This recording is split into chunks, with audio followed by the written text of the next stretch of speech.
In the quietest moments of life, when all external sounds have settled, there is one thing that remains relentlessly noisy: the human mind. It thinks, worries, remembers, judges, fears, hopes, like a waterfall that never agrees to stop. And within that torrent, many people are silently sinking, carrying anxieties they cannot even name. We live in a world that has never truly been calm. News travels faster than breath, expectations weigh heavier than our capacity to endure, and a rushed pace of life pulls people farther and farther away from themselves. A restless mind is no longer something rare, it has become a familiar state of the age. People feel tired but do not know why. They feel sad without understanding the source. They feel empty, even when outwardly everything seems complete. Amid that chaos, countless pieces of advice are offered: be stronger, think more positively, try harder to control yourself. But the more one tries, the more the mind resists. The more one seeks peace, the more clearly unrest appears.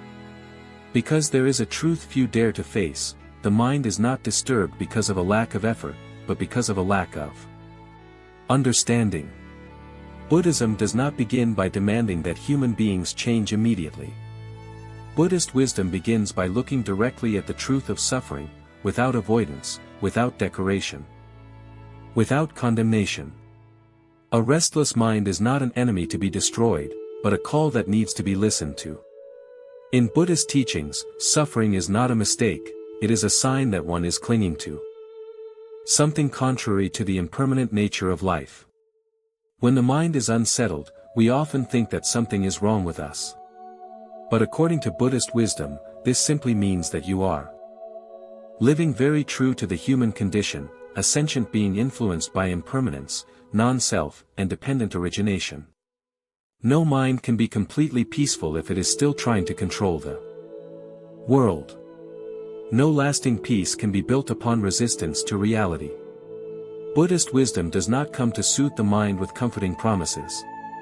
It comes like a clear mirror, reflecting precisely what is happening within us. When things are seen clearly, the mind begins to soften, not because the problems disappear, but because the illusion of the problems dissolves.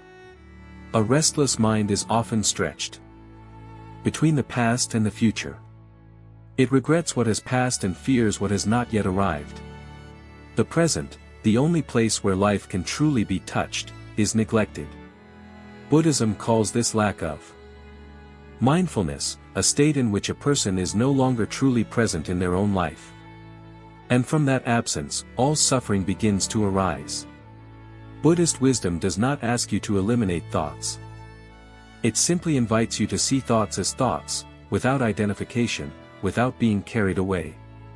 When you no longer believe that you are everything appearing in the mind, inner space naturally opens. Within that space, restlessness no longer holds total power. It comes, it goes, like clouds passing through the sky. There is something profoundly deep in the Buddha's teaching. Peace is not the result of rearranging the world, but the result of understanding its nature. When we understand that everything arises and passes away, the mind no longer clings. When we understand that there is no fixed self to defend, the mind no longer remains on guard. And when it is no longer on guard, the mind begins to rest. The greatest lesson that Buddhist wisdom offers to a restless mind is not how to become better, but how to lay down the burden of having to become someone. The very moment you stop forcing yourself to be peaceful, peace begins to appear. The moment you allow unrest to exist, it loses its power to dominate. This sharing is not created to teach you how to think, but to sit with you and look again at how we are living with our own minds. Not to escape restlessness, but to understand it. Not to change ourselves, but to recognize that much suffering is born from trying to become a different version of who we are.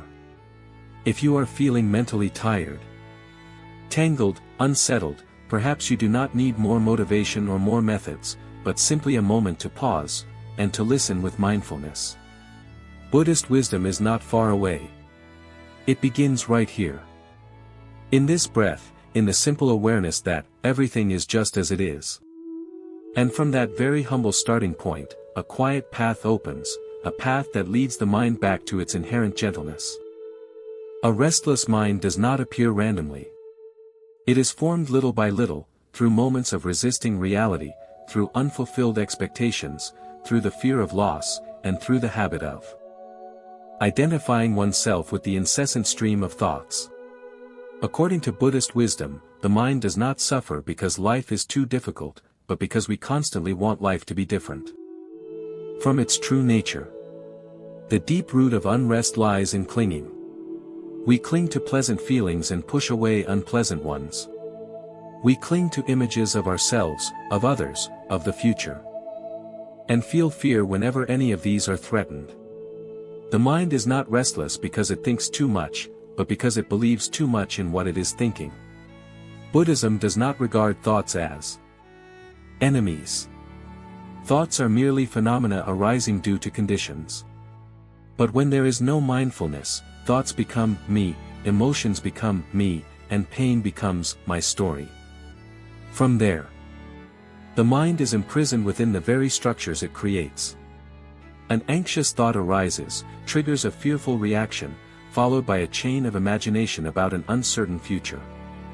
And in just a few seconds, the mind has wandered very far from the present. Buddhist wisdom invites us to return to a very simple point: awareness. Not awareness in order to fix, but awareness in order to see clearly. When we see a thought arising, we simply know that there is a thought. When a heavy emotion appears, we simply know that there is an emotion. Within that knowing, a natural distance is created. That distance is not coldness, but the space of freedom. A restless mind is often driven to seek immediate answers: how to stop worrying, how to be at peace, how to control oneself. But Buddhism points out that the hurried question itself is part of the disturbance. When the mind is not yet calm, every answer becomes a burden. When water is still muddy, the more one stirs it, the muddier it becomes. The important practice does not lie in changing the state of the mind, but in changing our relationship to that state. When anxiety appears, instead of asking, "How do I stop worrying?" we can ask, "How am I reacting to this anxiety?" When sadness appears, instead of trying to avoid it, we simply stay and see that feeling clearly in body and mind. In the light of mindfulness, many emotions lose their power to dominate, not because they are pushed away, but because they are understood. One of the deepest insights of Buddhism is the view of impermanence.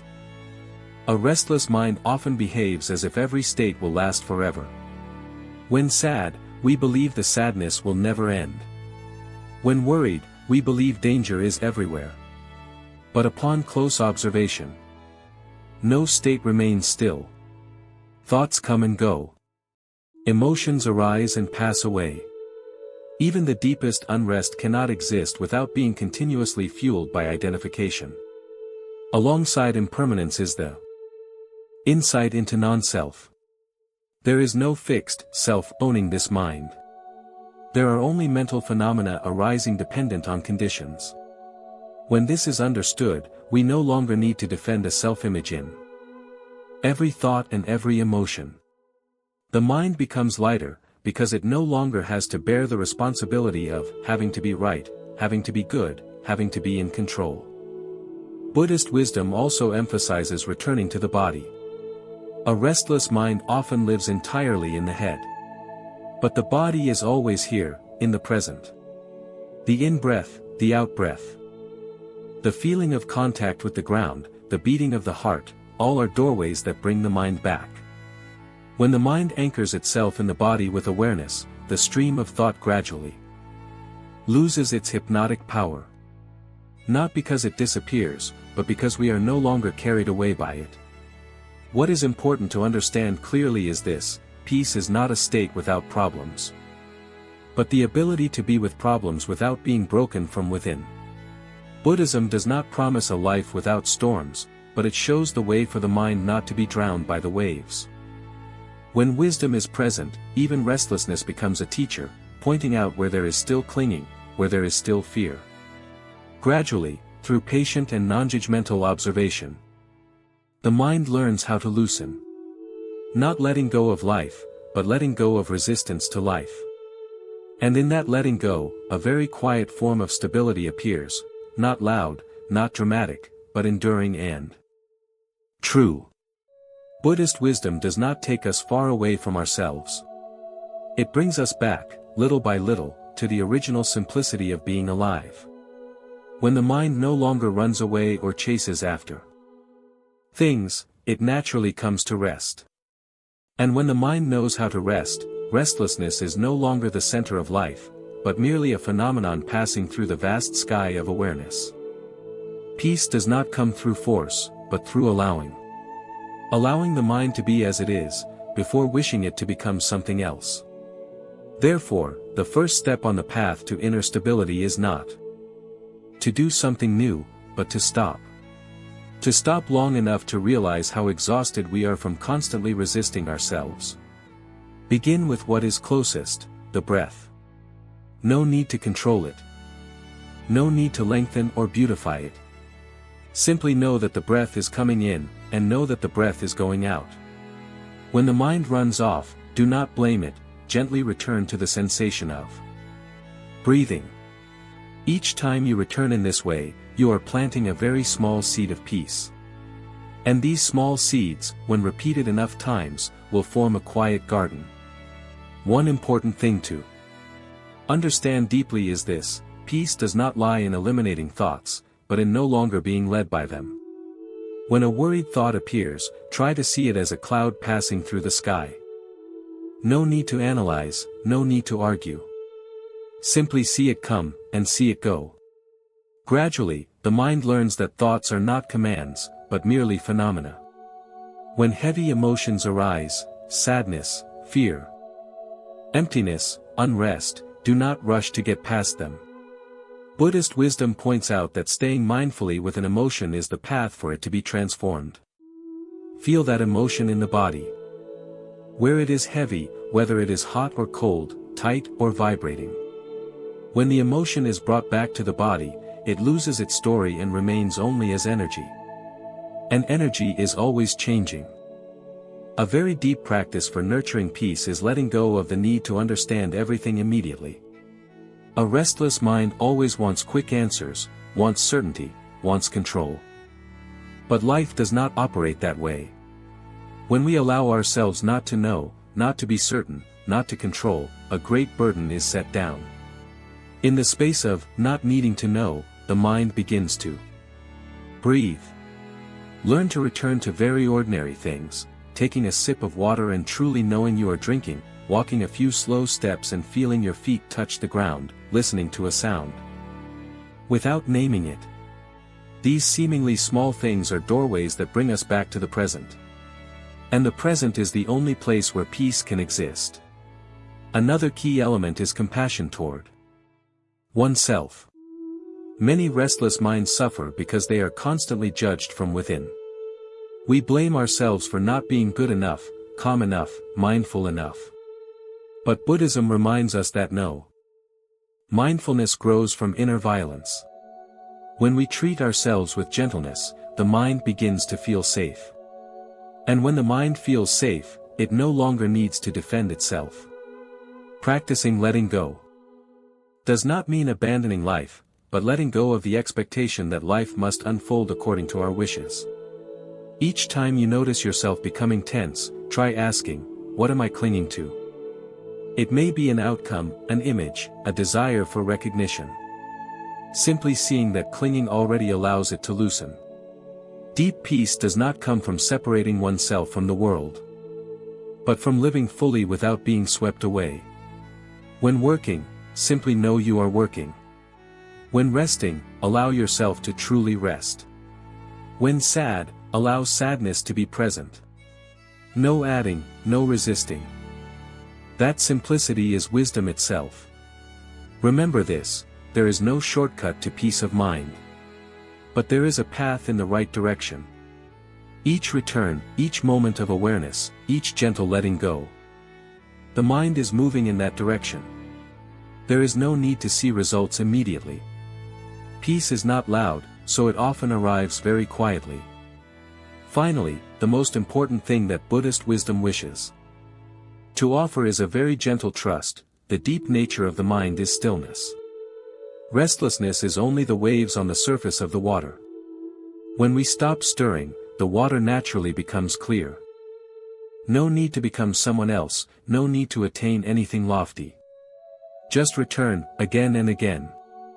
And in that journey of returning, each small moment of mindfulness weaves a life that is lighter and more profound, where peace is no longer something to be sought, but something to be recognized, when Buddhist wisdom no longer remains on the pages of books but is brought into daily life.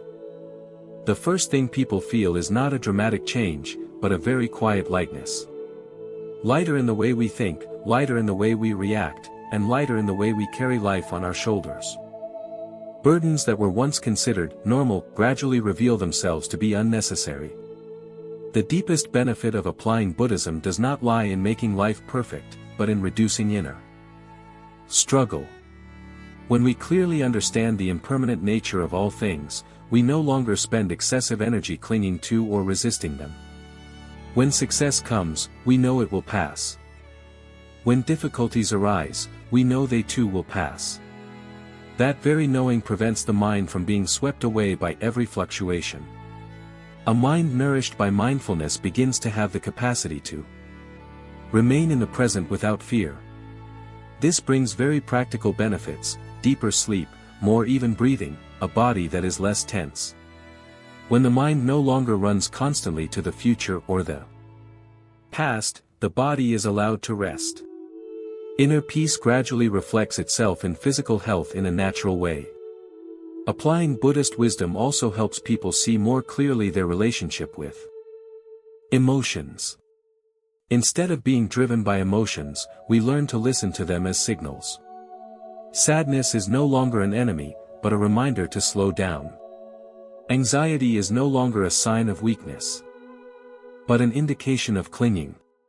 When emotions are understood, they no longer need to express themselves by hurting us. Another important benefit is inner freedom.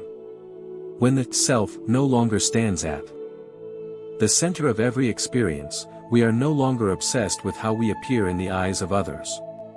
Praise does not make us soar, criticism does not make us collapse.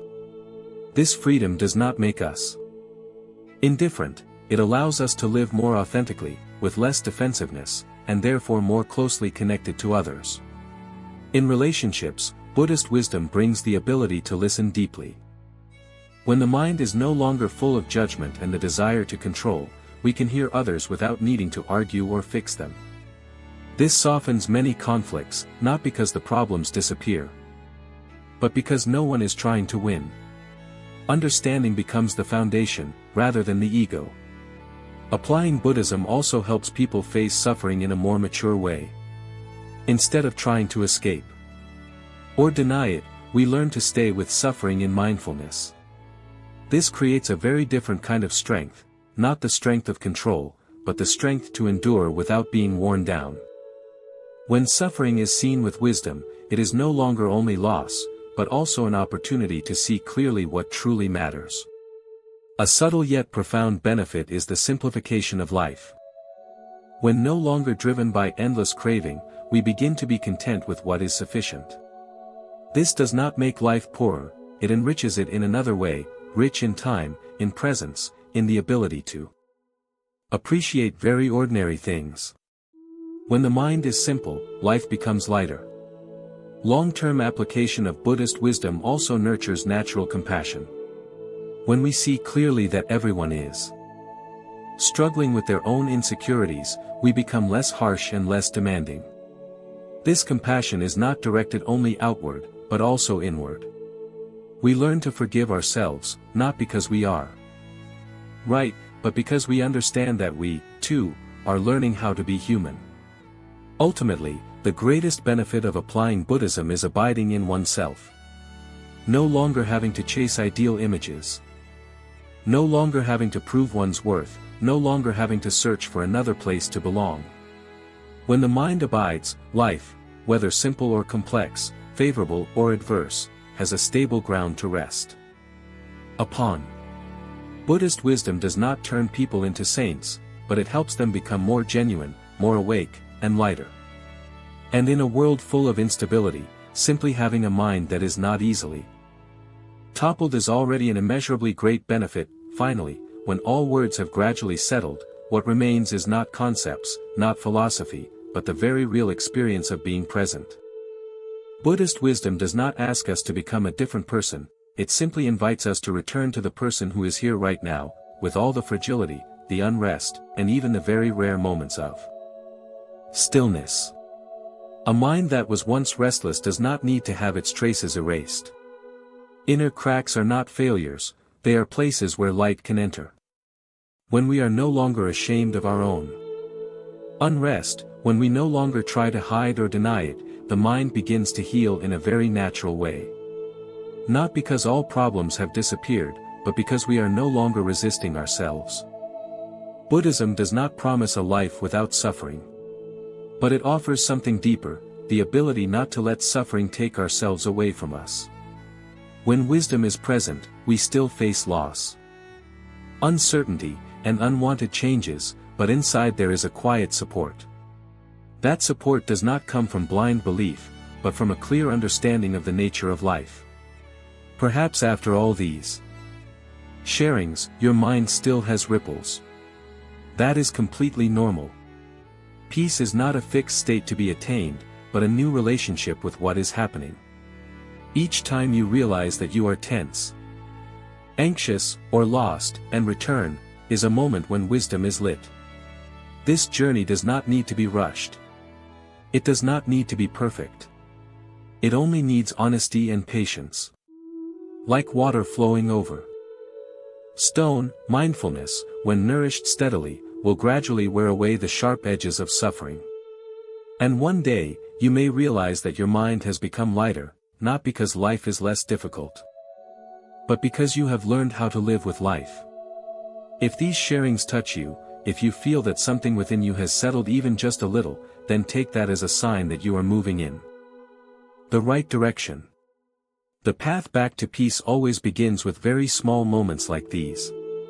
If you would like to continue accompanying content that is deep and contemplative about Buddhism, meditation, and the journey of inner healing, please subscribe to the channel so you do not miss upcoming videos.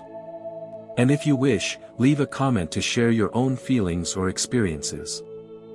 Every sharing is a bridge of connection, reminding us that no one is truly alone on the path back to inner stability. Thank you for taking the time to listen, and more importantly, for taking the time to stay with yourself. Peace is not far away. It begins right here, in the very gentle awareness of this moment.